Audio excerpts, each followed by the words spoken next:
Hi guys, in front of me is Motorola Edge 30 Pro, and let me show you how to add the fingerprint.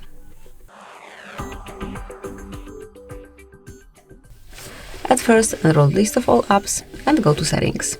Then find and select Security and go to Fingerprint.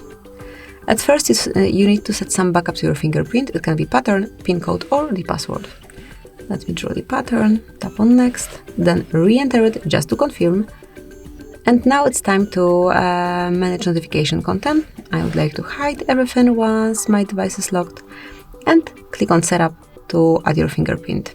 As you can see, your fingerprint sensor is located right here, so all you have to do is to keep tapping here till your fingerprint is fully added. So the circle will be fulfilled with color, you will see once it is finished.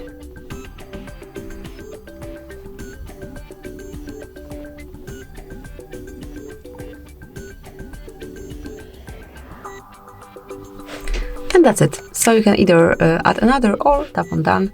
As you can see, from now on you can unlock your device with this fingerprint only. Thank you for watching. Please subscribe our channel and leave the thumbs up.